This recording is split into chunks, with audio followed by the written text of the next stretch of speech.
ज्ञान के क्षेत्र में हम एक कदम और आगे बढ़ते हैं। विज्ञान में हमने पिछला लेक्चर कौन सा किया था जयदीप? फ्रिक्शन। फ्रिक्शन हिंदी शब्द बता सकती हो? घर्षण, है ना? माचिस की डिब्बी से आग नहीं जल सकती जब तक तीली और डब्बी के बीच में क्या ना हो? घर्षण, यानी कि फ्रिक्शन।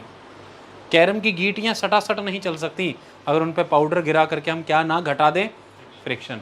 तो देखिए, एक तरफ हमने घटाया तो गोटियाँ चल रही हैं और दूसरी तरफ हमने बढ़ाया, इसलिए माचिस की डिबिया से जब वो मसाला, जब वो पोटास कम हो जाती है तो तीली जो है वो फिसलती है, स्किड करती है, तो जलती नहीं। ओके, आज के हमारे चैप्टर का नाम क्या है करण? साउंड। हिंदी में क्या कहेंगे? ध्वनि। साउंड, ध्वनि। ये जो स्माइल है, what is the purpose of this? इसे कोई विकेड कह सकता है, कोई कुछ भी कह सकता है, but it is the smile of happiness. Palak, क्यों हम पढ़ रहे हैं, हमसे ज़्यादा खुश कौन हो सकता है ना बेटा कृतिका? तो खुश चेहरा बना के ये चैप्टर समझो। साउंड, देखो मैं ये जो बोल रहा हूँ तुम क्यों सुन पा रहे हो? एक आवाज़ है मुझ में, एक साउंड है मुझ में, है कि नहीं? ये कुर्सी जो चल रही है, हिल रही है, इसकी भी एक आवाज़ है। वो पंखे की भी एक आवाज़ है जो हम मोबाइल में आने से रोक रहे हैं क्योंकि हमने माइक का प्रयोग किया है। यहाँ नीचे से कई गाड़ियाँ निकलती रहती, कई बार उनके गानों की आवाज़ भी आ जाती है आप तक। कई बार आपके कान में भी कोई कुछ कहता होगा कि सर ना सुन ले, कहीं धीरे धीरे कह दें, वो भी एक आवाज़ है। घर जाते हुए गाड़ी में बैठ करके म्यूज़िक चलाते हैं, वो भी एक आवाज़ है। नहाते हैं, नल खोलते हैं, टब में पानी गिर रहा है, उसकी भी एक आवाज़ है। तेज़ आंधियाँ चल रही हैं, कहते हैं देखो कितनी आंधियाँ चल रही हैं, उसकी भी एक आवाज़ है। रेलगाड़ी की पटरियों की कैसी आवाज़ें हैं ना, तड़क तड़क तड़क तड़क तड़क तड़क तड़क, ये भी एक आवाज़ है। हवाई जहाज़ की, रॉकेट की। अच्छा, रॉकेट की आवाज़ सुनते हो तुम यार कभी? अपने जीवन में रॉकेट की आवाज़ किसने सुनी बताओ? हैं भाई बेटा, सुनी तुमने? ये मैंने भी नहीं सुनी यार, पर आवाज़ होती तो बहुत ज़बरदस्त होगी।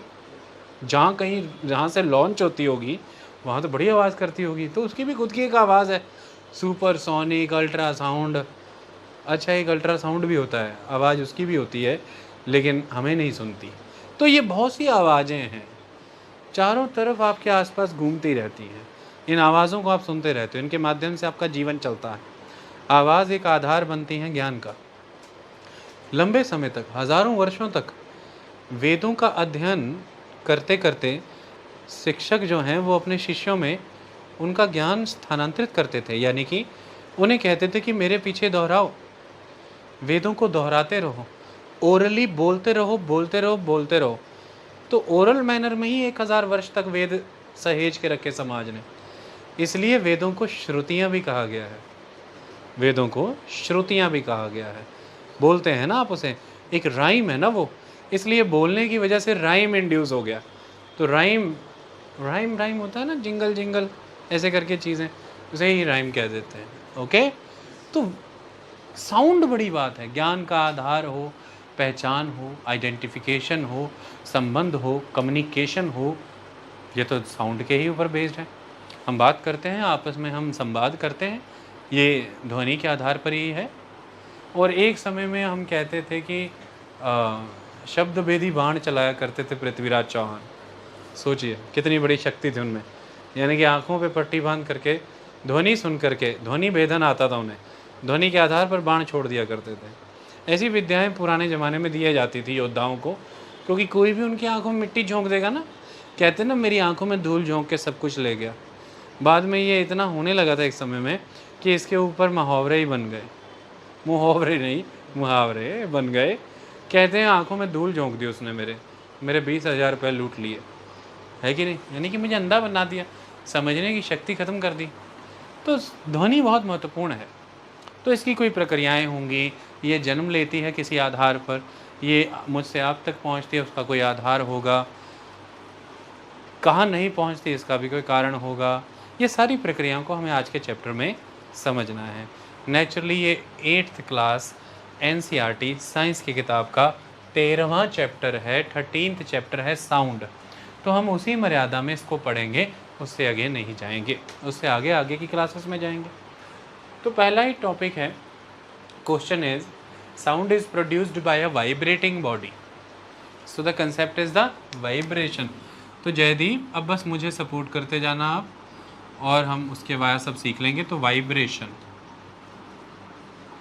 तो जयदीप हमने मोशन के चैप्टर में कुछ मोशंस पढ़े थे, जैसे कि टू एंड फ्रो मोशन हमने देखा था, जैसे कि फोर्थ एंड बैक मोशन हमने देखा था। तो to and fro, forth and back, ये किस तरह के मोशंस थे, हमने इसे ऑसिलेटरी मोशन के तौर पर देखा था, या जिसे हम पीरियोडिक मोशन भी कह सकते हैं, है ना। यानी कि चीज़ जा रही है आ रही है, जा रही है आ रही है, जा रही है आ रही है। To and fro, forth and back, the oscillatory motion, the periodic motion, हमने इसे इस कॉन्टेक्स्ट में समझा था ना।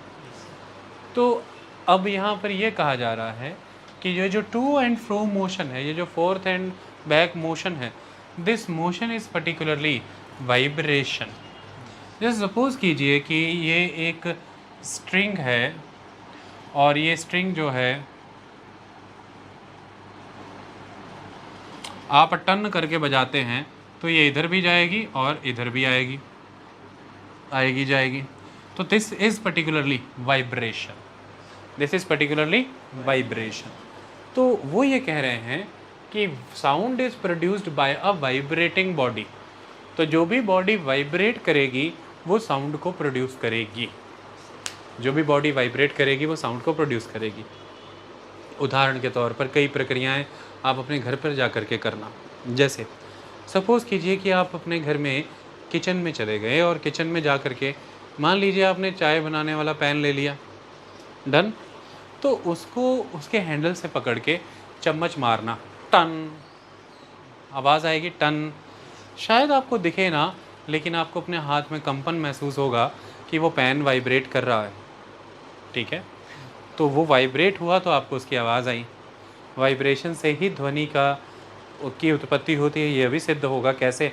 अब उस पैन को उस हैंडल से नहीं पकड़ के पैन से कस के पकड़ना, स्ट्रॉन्ग ग्रिप करना, और अब उस पर वो चम्मच मारना। पहले के कंपैरेटिवली आवाज़ बहुत बदली और बड़ी कम होगी, क्योंकि अब आपने उसको कस के पकड़ लिया है, तो आपने उसकी वाइब्रेशन को रिड्यूस कर दिया है काफ़ी हद तक, तो फिर आवाज़ भी कम होगी। अचानक से हम क्या करते हैं, रात के अंधेरे में जब हम कहीं घर में सब सो रहे हैं, हमें पानी चाय कुछ भी लेना है, कोई कटोरी या थाली गिर जाती है, कितनी भयंकर आवाज़ करती है, और हमारी उस समय में टारगेट ये होता है इसे यहीं दबा दो, इसका दमन कर दो। एक्चुअली में तुम जैसे ही उस पर हाथ रख देते हो ना, ऐसे दबा देते हो, तुम उसकी वाइब्रेशन को ख़त्म कर देते हो, तो उसका साउंड भी ख़त्म हो जाता है। लेकिन वहीं तुम उसको छोड़ दो तो वो क्या करती है, चोंग करके ख़त्म होती है, जबकि तुम उसे एक ही बार में खड़च करके बंद कर देते हो। तो वाइब्रेशन जितनी ज़्यादा होगी उतनी ज़्यादा क्या होगा भैया, साउंड। और साउंड को ख़त्म करना है तो क्या बंद कर दो, वाइब्रेशंस। तो इसलिए कई बार ये कहा जाता है ना भाई जयदीप कि ये जो नया मोटरसाइकिल है ये फालतू आवाज़ें नहीं करता। तो दूसरा बंदा कहता है क्यों, तो वो कहता है क्योंकि ये वाइब्रेशनें नहीं करता। तो इस मोटरसाइकिल में टेक्नोलॉजी बड़ी एनहांस कर दी गई है, वाइब्रेशन काफ़ी रिड्यूस कर दी गई है, इसकी वजह से अनवांटेड साउंड ख़त्म कर दिए गए हैं। इसलिए इसका इंजन बड़ा ही नीट, क्लीन, स्मूथ और साउंड बहुत ही सॉफ्ट है। तो हम ऐसा कहते हैं ना। तो vibration is very very important. हम कहते हैं ना ये गाड़ी तो वाइब्रेट बहुत कर रही है, क्योंकि तो कहाँ से आवाज़ें आ रही हैं। ऐसी लाइन अब अमूमन अपनी ज़िंदगी में कहते हैं ना कि यार ये तो पूरी खड़क रही, ये तो कहाँ से आवाज़ें निकाल रही, मतलब उसके हर पार्ट में ही वाइब्रेशन हो रहा है। अच्छा, फ्रिक्शन भी एक कारण है वाइब्रेशन का, आई बात समझ में। तो इसलिए हमने पिछले चैप्टर के तहत ये देखा भी था कि जो भी पार्ट्स मूव करते हैं उनमें फ्रिक्शन को रिड्यूस करने का एक तरीका यह भी था कि रोलिंग मटेरियल इंड्यूस कर दो। तो इसलिए आप देखेंगे कि साइकिल की ये जो दो रॉड हैं इनके तहत क्या आ रहा है, एक रॉड अंदर जा रहा है और जो पहिया है उसमें हम क्या डालते हैं, बेयरिंग। तो बेयरिंग बॉल्स, तो हब और स्पोक सिस्टम के तहत हम बेयरिंग इंड्यूस करते हैं ताकि फ्रिक्शन कम हो। इसके तहत आप देखते हैं वाइब्रेशंस कम हो जाती हैं, आवाज़ें बंद हो जाती हैं। आई बात समझ में। जैसे पंखे से कई तरह की आवाज़ें आने लग जाती हैं तो हम कहते हैं ना इसके बेयरिंग गए। बेयरिंग जाने का मतलब क्या है कि अब दो पार्ट्स आपस में कनेक्ट हो रहे हैं और उनमें फ्रिक्शन बहुत ज़्यादा हो रही है। और इसकी वजह से वाइब्रेशन काफ़ी है, तो आवाज़ें भी बहुत है चूँ पैं की।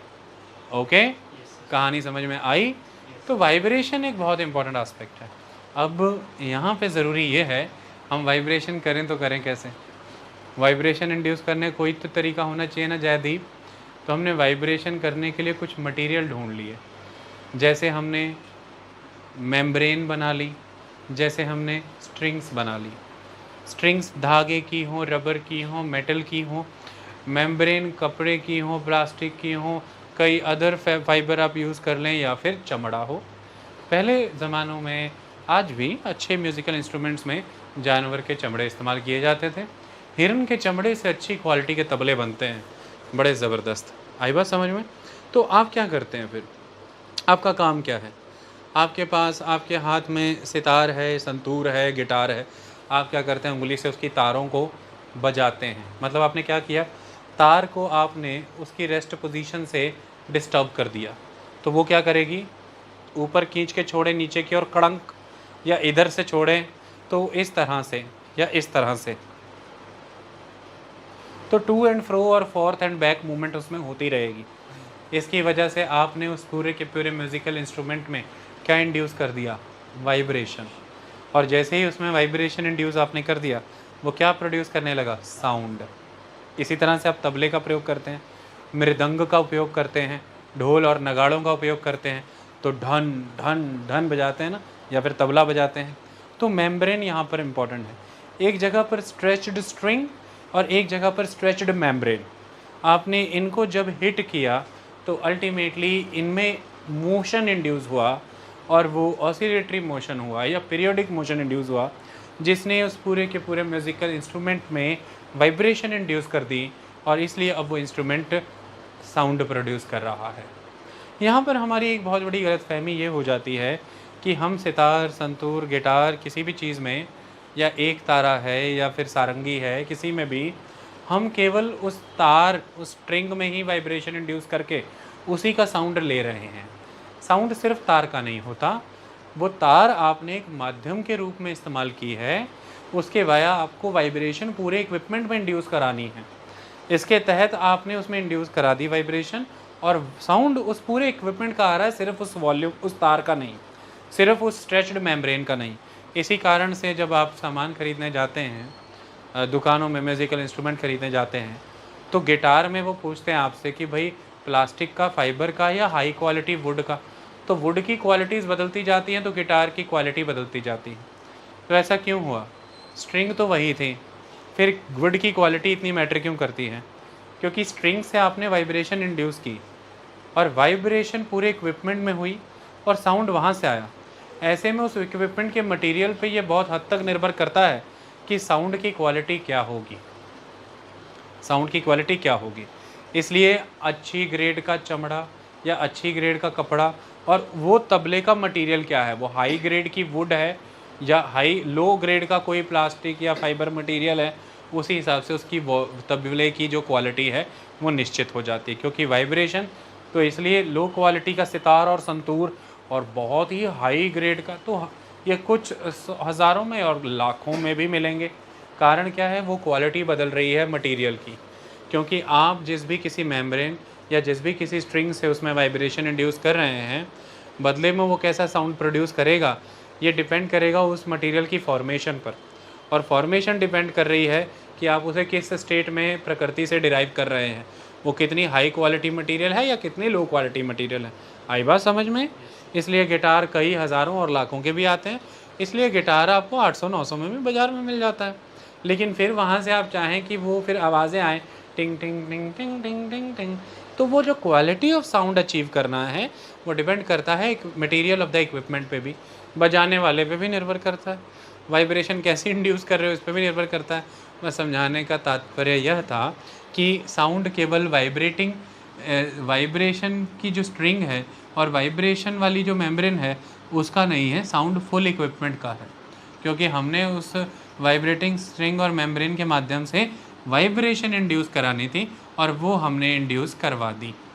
ओके, अच्छा, अब एक कहानी ये समझ में आती है कि आपने जब वो जो तार है उस तार को क्लिक किया, टिक टिक, तो आपको तार की वाइब्रेशन तो नज़र भी आ गई। लेकिन ये हो सकता है कि जब आपने उसने आपने आपने अपने वो टी पैन को चम्मच से मारा तो उसकी वाइब्रेशन नहीं नज़र आई, वो फ़ील हुई। अब आपका मन कर उठा कि आपको वाइब्रेशन देखनी है। देखनी है? दिखाऊँ? ठीक है। अब अपने घर जाएँ, टब में या बाल्टी में पानी भरें और कुछ मत करें। उस टब को या बाल्टी को पकड़ें, छेड़ें मत। एक साइड से किसी चीज़ से हिट करें। आपको सब नज़र आ जाएगा। उसमें वेव्स बनेंगी। क्या बनेंगी? वेव्स बनेंगी। अब आप मुझे ये बताएं कि जब आप उस बाल्टी को ऊपर से कस के पकड़ लेंगे और फिर किसी को साइड से हिट करने को कहेंगे तो उस पानी में उस तरह की वेव्स बनेंगी? नहीं बनेंगी। वेव्स बहुत कम बनेंगी। आप में अब इतना सामर्थ्य है कि आप उसे इतना ही कस के पकड़ लें, हो सकता है वेव बने ही ना, क्योंकि जो उसमें आपने वाइब्रेशन इंड्यूस की बाल्टी में, वो एक पॉइंट से दूसरे पॉइंट तक मूव हो रही है और पानी की मूवमेंट, तरंगें आपको दिखा रही हैं।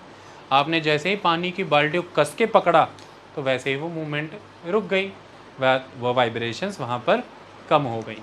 आई बात समझ में? तो कस के पकड़ लेना है आपको, दैट इज़ ऑल। इतनी बात स्पष्ट हुई? तो कई बार स्ट्रिंग्स की फॉर्म में वाइब्रेशंस दिखती हैं। लगातार स्कूल की घंटी जब बजती थी टन टन टन टन टन टन, तो अगर उसे गौर से ऑब्जर्व करो तो उसके इल्यूजन्स क्रिएट हो जाते थे आगे भी और पीछे भी। उसके इल्यूजन क्रिएट हो जाते थे आगे भी पीछे भी। वो उसकी क्विक मूवमेंट वाली वाइब्रेशंस ही हैं, लेकिन स्ट्रिंग्स में ये ज़्यादा जल्दी दिख जाता है। तो स्ट्रिंग्स की ऑब्जर्व होती हैं, दिखती हैं, विजिबल होती हैं। जो नहीं दिखती वो एक्सपीरियंस हो सकती है, यानी कि आप उसे टच करके फील कर सकते हो। Vibration is everywhere, you can feel it. Okay, तो बुलेट के हैंडल की वाइब्रेशन तो आपको दिख रही है, वो ऐसे ऐसे वाइब्रेट कर रहा है, और जब आपने उसको हाथ पे पकड़ा तो आप भी वाइब्रेट कर रहे हैं। उसी वाइब्रेशन का मज़ा लेने के लिए इतने पैसे खर्चते हैं ना, कि थोड़ी बहुत तो वाइब्रेशन होनी चाहिए। अगर वही रुक जाए, नो वाइब्रेशन, अब बुलेट पे बैठे हैं पता ही चल रहा है, बॉडी हो ही नहीं रही है सब, तो कोई मज़ा भी नहीं है। और खासियत है उसकी वाइब्रेशन उसकी आवाज़ के साथ ही होती है, तुक तुक तुक तुक तुक तुक तुक तुक तुक तुक, है कि नहीं? और जब तेज़ दौड़ता है दुक, तो जब तेज बुलेट चला रहे होंगे तब आपको अपने हाथ की वाइब्रेशन में इल्यूजन दिखेगा। आपके हाथ के ऊपर भी एक ऑरा सा बन जाएगा, हाथ की इमेजिनरी लाइन।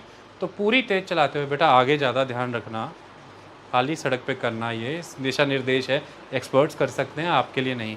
तो जब बहुत तेज़ चला रहे हैं तब हाथ को देखना 100 की रफ्तार पे, तब वाइब्रेशन भी एकदम बिल्कुल क्विक मैनर में हो रही होंगी, तब हाथ का एक इल्यूजन सा बनता दिखेगा, एक इमेजिनरी लाइन बनती दिखेगी। आई बात समझ में?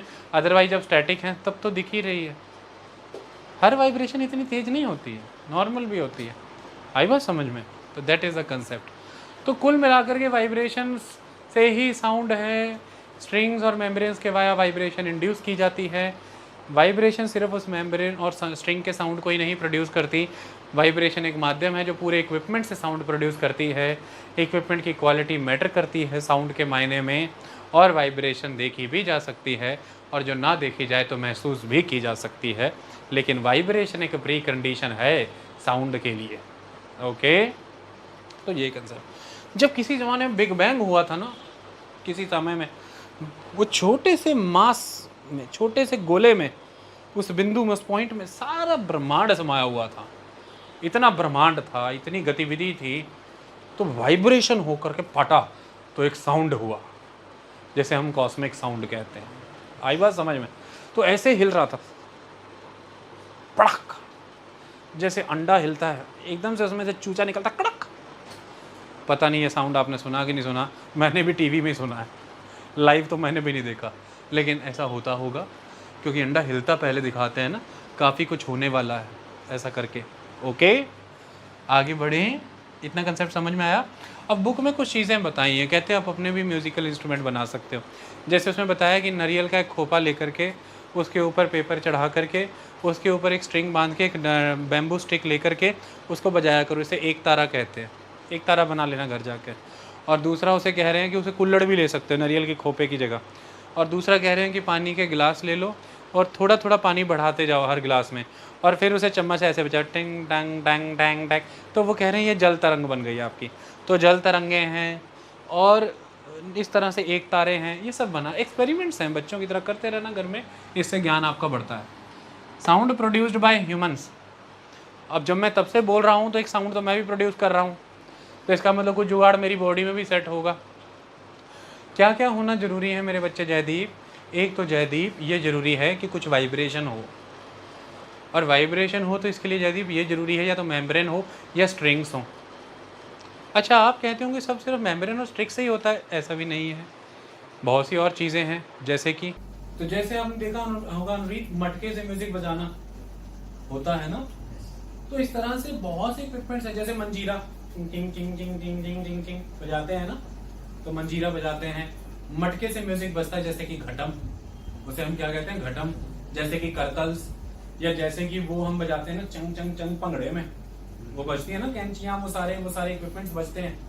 इसमें कोई स्ट्रिंग्स है, कोई मेम्ब्रेन तो यूज ही नहीं हो रही। इसमें दो मेटल्स को आप टकरा रहे हैं, यू आर क्रिएटिंग वाइब्रेशन। इसलिए कई बच्चे क्या कहते हैं, जिद करके वो मंदिर में जाके मंजीरा पकड़ लेते हैं, बजता नहीं, क्योंकि कस के पकड़ लेते हैं ना मंजीरे को, तो वाइब्रेशन ही नहीं इंड्यूस होने दे रहे, इसलिए मंजीरा हल्के हाथ से पकड़ा जाता है, इसलिए बजेगा। आई बात समझ में? कई बारी हवा का प्रयोग किया जाता है, जैसे हारमोनियम में हवा जा रही है तो उसके अंदर जो पर्दे लगे हुए हैं, वो हवा जाने आने के माध्यम से ही, पर्दों के अंदर से ही हवा मिल रही है, तो आप स्ट्रिंग्स प्रेस कर रहे हैं उन कीज के माध्यम से, तो साउंड प्रोड्यूस हो रहा है, जैसे कि पियानो। तो इस तरह से बड़ी सारी चीजों का उपयोग होता है। दो धातुओं को टकराना, हवा का उपयोग करना, स्ट्रिंग्स को क्लिक करना, मेम्ब्रेन को ठोकना। तो आप किसी चीज को स्ट्राइक करते हैं, किसी चीज को प्लग करते हैं, आप किसी चीज में एयर ब्लो करते हैं, मेनी थिंग्स आर देयर जिसके वजह आप साउंड प्रोड्यूस करते हैं। ओके, जयदीप से मेरा वही सवाल खड़ा है, जयदीप क्या होगा हमारे शरीर के अंदर? कुछ तो होगा इनमें से, मेम्ब्रेन होगी कि स्ट्रिंग होगा? तो पहला सवाल है क्या होगा, तो आंसर इज द स्ट्रिंग। क्या होंगी? स्ट्रिंग्स। ओके, देखो सबसे इंपॉर्टेंट चीज ये है कि कोई ऐसी चीज हो जहां से वॉइस हमारी क्रिएट हो, तो ऐसी चीज हमारी बॉडी में वॉइस बॉक्स लगाया गया ईश्वर के द्वारा, जिसे हम टेक्निकल लैंग्वेज में लैरिंक्स कहते हैं। लैरिंक्स, जब भी आप पानी का घूंट भरते हैं, खाना खाते हैं, ये ऊपर नीचे मूव करता है, जिसे देशी भाषा में कां कहते थे ना, तो कां गिरना बाहर आया। ये जैसे शाहरुख खान अपनी मूवीज में अक्सर ऊपर नीचे करता रहता है, ऐसे ऐसे करके, और वो एक सीन बन जाता है कि कितना नर्वस है ये, या कितनी डीप बात कहने जा रहा है, तो उसका ये सीन ही रहा है, वो इसे बहुत ज्यादा मूव कराता है घूंट भर भर के अंदर की ओर। तो this is larynx, this is voice box. आई बात समझ में? और विंड पाइप के सबसे ऊपर के सिरे पे ये लगा हुआ है, विंड पाइप के टर्मिनल पॉइंट पे ये लगा हुआ है। क्लियर कहानी? इसको तो हमने लगा दिया, लेकिन खाली कहानी किसी से नहीं बनेगी, हमें कुछ सिस्टम भी अपनाना पड़ेगा। और वो क्या है, यहां से इसके अराउंड ये लगा हुआ है वॉइस बॉक्स, इसके अराउंड होके गुजरती हैं वोकल कॉर्ड्स, जिसे मैंने दो स्ट्रिंग्स कहा। तो दो वोकल कॉर्ड्स हैं जो यहां से होकर के गुजरती हैं। उन वोकल कॉर्ड्स के साथ मसल्स भी होते हैं, जो मसल्स उन वोकल कॉर्ड्स को या तो कभी लेंथन करते हैं, और जब वो एक बार लेंथन हो गई तो वो क्या हो जाएंगी, हमने उन्हें टाइट किया तो वो थिन हो जाएगी, जब भी हम उन्हें टाइट करेंगे तो वो क्या हो जाएंगी, थिन। तो आपके पास एक तरीका है, देखिए आप अपने घर जाकर के कपड़ा लें और इस हाथ पे भी लपेटें, इस हाथ पे भी लपेटें। जब भी आप अपनी मुट्ठी को ऐसे करेंगे, कपड़ा टाइट हो जाएगा, थिन फील होगा। और जैसे कि आप प्लास्टिक का पेपर ही उसे खींचिए, थिन फील होगा ना। तो टाइट और थिन, या फिर लूज कर दे तो थिक हो जाएगा। तो वोकल कॉर्ड्स को वो मसल्स जो हैं वो टाइट और थिन कर देते हैं, जरूरत पड़ने पर लूज और थिक कर देते हैं जरूरत पड़ने पर। जब भी उसे टाइट और थिन कर देंगे तो आवाज कैसी पैदा होगी, जैसे कि पतली पतली। और जब भी उसे हम लूज और थिक कर देंगे, आवाज कैसी पैदा होगी, मोटी भारी, है ना। तो पतली और भारी आवाजें, इनके मैं एग्जैक्ट वर्ड अभी बताऊंगा। और ये सब किन के बेसिस पे हो पा रहा है, वोकल कॉर्ड्स। तो वोकल कॉर्ड्स की लेंथ बहुत महत्व रखती होगी इसका मतलब। तो अगर लेंथ कम है तो मतलब वोकल कॉर्ड टाइट और थिन रहेगी, तो इसका मतलब है आवाज क्या निकालेगी, पतली। और अगर लेंथ ज्यादा है उसकी तो अल्टीमेटली वो लूज और थिक रहेगी, तो आवाज क्या निकालेगी, भारी। तो जो फीमेल होती हैं इनमें वोकल कॉर्ड की लेंथ जो है वो कम रहती है, दैट इज द 15 mm। और जो मेल है इनमें वोकल कॉर्ड की लेंथ क्या रहती है, ज्यादा, दैट इज द 20 mm। तो दोनों में वोकल कॉर्ड की लेंथ का अंतर है। इसकी वजह से जो फीमेल है उसकी वॉइस की पिच क्या होती है, ज्यादा, जो मेल है उसकी वॉइस की पिच क्या होती है, कम।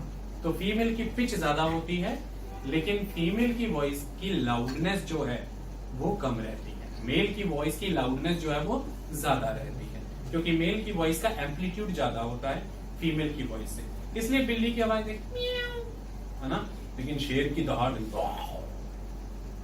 तो वो आपको दूर तक सुनती है, क्योंकि वो लाउड है, तो उसका एम्पलीट्यूड अधिक है। लेकिन जो बिल्ली थी उसकी आवाज तीखी है, महीन है, वो पिच ज्यादा रखती है, तो वो लाउड नहीं है, वो दूर तक नहीं सुनेगी। शेर का आवाज दूर तक हो जाता है, बिल्लियों का नहीं हो पाता। बिल्ली तो घर में भी हो तो बड़ी मुश्किल से पता लग पाती है, लेकिन कुत्ते कहीं दूर भौंक रहे हैं, कुत्ते कहीं भौंक रहे हैं, क्योंकि कुत्ता भी वही कैटेगरी रखता है, क्या है वो, लाउड आवाज रखता है। आई बात समझ में, साडा कुत्ता कुत्ता, साडा कुत्ता टॉमी, तो ऐसे भी डायलॉग, कुत्ते की आवाज कहां से आ जाती है, दूर से, और बिल्लियों की छत से भी नहीं आ पाती। ये मैं अभी पढ़ाने वाला हूं, लेकिन आपको इतना समझ में आ गया कि कॉर्ड और कॉर्ड की लेंथ बड़ी महत्वपूर्ण है। आई बात समझ में, तो कॉर्ड की लेंथ छोटी है तो मसल्स को बहुत कंफर्ट रहेगा उनको टाइट और थिन करने में, है ना। मसल्स थोड़े से भी अगर वहां पर स्वेल करते हैं मान लीजिए, तो वो इमीडिएटली उन्हें टाइट एंड थिन कर देंगे। और अगर कॉर्ड की लेंथ ज्यादा है तो मसल को ज्यादा वर्क करना पड़ेगा उन्हें टाइट और थिन करने के लिए, तो इसलिए वो ज्यादातर लूज और थिक रहेंगे। इसलिए कॉर्ड की लेंथ मेल में ज्यादा है 20 mm और फीमेल में कम है, दैट इज द 15 mm। इतनी कथन समझ में